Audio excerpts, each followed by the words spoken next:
ನಮಸ್ಕಾರ ವೀಕ್ಷಕರೇ, ಪುಣ್ಯ ಭೂಮಿಗೆ ಸ್ವಾಗತ. ನಾನು ಜಯಶ್ರೀ ಶಿವಕುಮಾರ್. ಇನ್ನೇನು ದೀಪಾವಳಿ ಹಬ್ಬ ಹತ್ರ ಬಂತು. ಹಾಗಿದ್ರೆ ದೀಪಾವಳಿಯ ಮಹತ್ವ ಏನು, ನರಕ ಚತುರ್ದಶಿ ಅಂದ್ರೆ ಏನು, ಇದೆಲ್ಲದರ ಬಗ್ಗೆ ಮಾಹಿತಿಯನ್ನ ಕಲೆ ಹಾಕೋಣ. ಹಾಗಿದ್ರೆ ಬನ್ನಿ, ದೀಪಾವಳಿಯ ಎರಡನೇ ದಿನವಾದ ನರಕ ಚತುರ್ದಶಿ ಕೂಡ ಅತ್ಯಂತ ಮಹತ್ವದ ದಿನವಾಗಿದೆ. ಈ ದಿನದಂದು ಪ್ರತಿಯೊಬ್ಬರು ಕೂಡ ಅಭ್ಯಂಜನ ಸ್ನಾನವನ್ನ ಮಾಡ್ತಾರೆ. ಹಾಗಿದ್ರೆ ಇದರ ಮಹತ್ವ ಏನು ಅನ್ನೋದನ್ನ ತಿಳಿದುಕೊಳ್ಳೋಣ.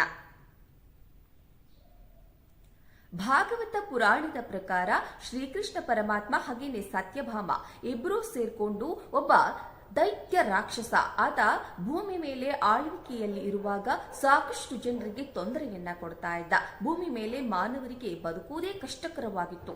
ಅಂತಹ ಸಂದಿಗ್ಧ ಪರಿಸ್ಥಿತಿಯನ್ನ ಒಬ್ಬ ರಾಕ್ಷಸ ತಂದಿಟ್ಟಿದ್ದ. ಆ ರಾಕ್ಷಸನೇ ನರಕಾಸುರ. ಆ ನರಕಾಸುರನನ್ನ ಸಂಹಾರ ಮಾಡಿದ ದಿನವನ್ನ ನರಕ ಚತುರ್ದಶಿ ಅಂತ ಆಚರಣೆ ಮಾಡಲಾಗುತ್ತೆ. ಈ ನರಕಾಸುರ ಪ್ರಾಗ್ ಜ್ಯೋತಿಷ್ಯಪುರ ಎಂಬಲ್ಲಿ ತನ್ನ ರಾಜ್ಯದ ಆಳ್ವಿಕೆಯನ್ನ ನಡೆಸ್ತಾ ಇದ್ದ. ಇಂತಹ ಸಂದರ್ಭದಲ್ಲಿ ಈತ ಮಾನವರಿಗೆ ತುಂಬಾನೇ ತೊಂದರೆ ಕೊಡ್ತಾ ಇದ್ದ. ಈತ ಸಾಕಷ್ಟು ದುಷ್ಕೃತ್ಯಗಳನ್ನು ಕೂಡ ಮಾಡಿದ್ದ, ತುಂಬಾ ಅನ್ಯಾಯಗಳನ್ನ ಮಾಡಿದ್ದ, ದುಶ್ಚಟಗಳ ದಾಸನಾಗಿದ್ದ ಈತ. ಈ ನರಕಾಸುರ ಭೂಮಿಯ ಮೇಲೆ ಸಾಕಷ್ಟು ಅನ್ಯಾಯಗಳನ್ನ ಮಾಡಿದ್ದ. ಇಲ್ಲಿನ ಜನರಿಗೆ ಸಾಕಷ್ಟು ತೊಂದರೆಗಳನ್ನ ಕೊಡ್ತಾ ಇದ್ದ. ಹಾಗೇನೆ ಈತ ದುಷ್ಕೃತ್ಯಗಳಲ್ಲಿ ತೊಡಗಿಕೊಂಡಿದ್ದ. ಹೀಗಿರಬೇಕಾದ್ರೆ ಜನರು ಈತನಿಗೆ ಭಯಭೀತರಾಗಿ ಪ್ರತಿದಿನವೂ ತಮ್ಮ ಜೀವನವನ್ನ ನಡೆಸುವಂತಹ ಪರಿಸ್ಥಿತಿ ಎದುರಾಗಿತ್ತು. ಹೇಗಿರಬೇಕಾದ್ರೆ ಈ ದೈತ್ಯ ರಾಕ್ಷಸ ಭೌಮಾಸುರ ಅಥವಾ ಏನು ನರಕಾಸುರ ಅಂತ ಹೇಳ್ತೇವೆ, ಆತ ಸ್ವರ್ಗವನ್ನು ಕೂಡ ಆಳಬೇಕು, ತಾನು ಸ್ವರ್ಗಾಧಿಪತಿ ಆಗಬೇಕು ಅನ್ನುವಂತಹ ದುರಾಸೆಗೆ ಒಳಗಾಗ್ತಾನೆ. ಸ್ವರ್ಗವನ್ನು ಕೂಡ ತಾನು ಆಳಬೇಕು ಅನ್ನುವಂತಹ ದುರಾಲೋಚನೆ ಈತನ ತಲೆಗೆ ಬಂದಿದ್ದೇ ಈತ ಇಂದ್ರನಿಗೆ ಯುದ್ಧದ ಆಹ್ವಾನವನ್ನ ಕಳಿಸ್ತಾನೆ.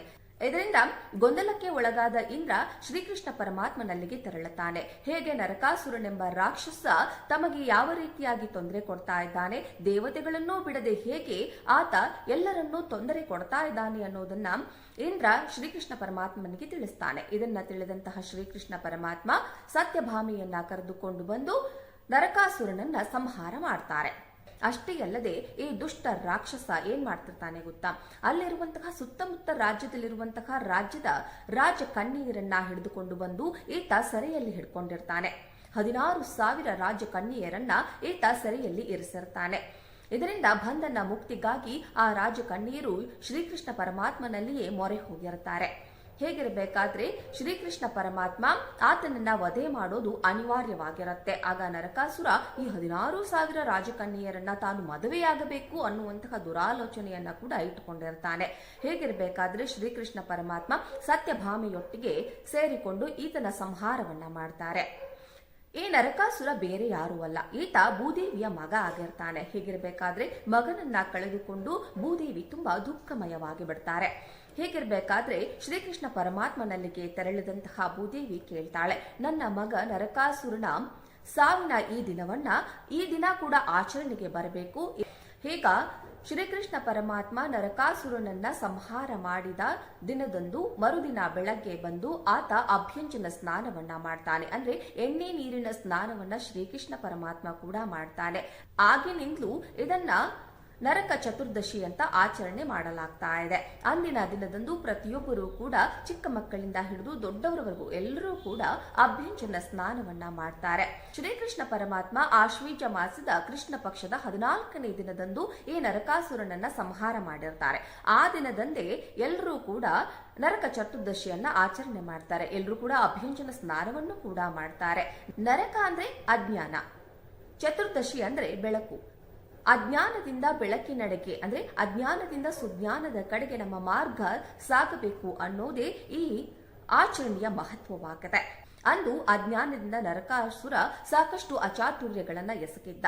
ಆತನ ಸಾವಿನ ದಿನವನ್ನ ಅಜ್ಞಾನವನ್ನ ಕಳೆಯುವ ದಿನವನ್ನಾಗಿ ಆಚರಣೆ ಮಾಡಬೇಕು ಅಂತ ಭೂದೇವಿ ಶ್ರೀಕೃಷ್ಣನಲ್ಲಿ ಕೇಳಿಕೊಂಡ್ರು. ಅಂದಿನಿಂದಲೂ ದೀಪಾವಳಿಯ ಮರುದಿನವನ್ನ ನರಕ ಚತುರ್ದಶಿ ಅಂತ ವಿಜೃಂಭಣೆಯಿಂದ ಆಚರಣೆ ಮಾಡಲಾಗುತ್ತದೆ. ಅಜ್ಞಾನದಿಂದ ಸುಜ್ಞಾನದ ಕಡೆಗೆ ಸಾಗಬೇಕು ಅನ್ನೋದೇ ಈ ಬೆಳಕಿನ ಹಬ್ಬದ ವಿಶೇಷ.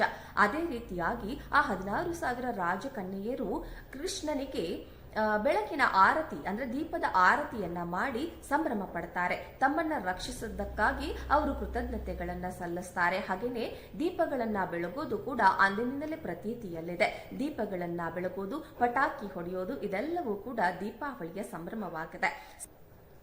ಈ ಬೆಳಕಿನ ಹಬ್ಬದ ವಿಶೇಷವಾದಂತಹ ಮಹತ್ವವನ್ನ ನಾವೆಲ್ಲರೂ ಅರ್ಥ ಮಾಡಿಕೊಳ್ಳಲೇಬೇಕು. ಹೇಗೆ ನರಕಾಸುರ ತನ್ನ ಅಜ್ಞಾನದಿಂದ ಭೂಮಿಯನ್ನ ಆಳದ್ನೋ ಆ ರೀತಿಯಾಗಿ ಯಾರು ಕೂಡ ಮಾಡಬಾರದು. ತಮ್ಮ ಅಜ್ಞಾನದಿಂದ ಸುಜ್ಞಾನದ ಕಡೆಗೆ ಎಲ್ಲರೂ ಕೂಡ ಸಾಗಬೇಕು. ಹಾಗೆಯೇ ಪ್ರತಿಯೊಬ್ಬರೂ ಕೂಡ ದ್ವೇಷ, ಅಸೂಯೆ ಎಲ್ಲವನ್ನೂ ಬಿಟ್ಟು ಬೆಳಕಿನ ಎಡೆಗೆ ಸಾಗೋಣ, ಅಜ್ಞಾನದಿಂದ ಸುಜ್ಞಾನದ ಕಡೆಗೆ ಸಾಗೋಣ ಅಂತ ಹೇಳ್ತಾ ಈ ಕಥೆಯನ್ನ ಇಲ್ಲಿಗೆ ಮುಗಿಸ್ತೇನೆ. ದೀಪಾವಳಿಯ ವಿಶೇಷತೆ ಹಾಗೆ ಅದರ ಮಹತ್ವದ ಬಗ್ಗೆ ನಾನು ಹೇಳಿದ ಕಥೆ ನಿಮಗೆ ಇಷ್ಟ ಆಗಿದ್ರೆ ನಮ್ಮ ಚಾನೆಲ್ ಅನ್ನ ಲೈಕ್ ಮಾಡಿ, ಶೇರ್ ಮಾಡಿ, ಹಾಗೆಯೇ ಸಬ್ಸ್ಕ್ರೈಬ್ ಮಾಡಿ.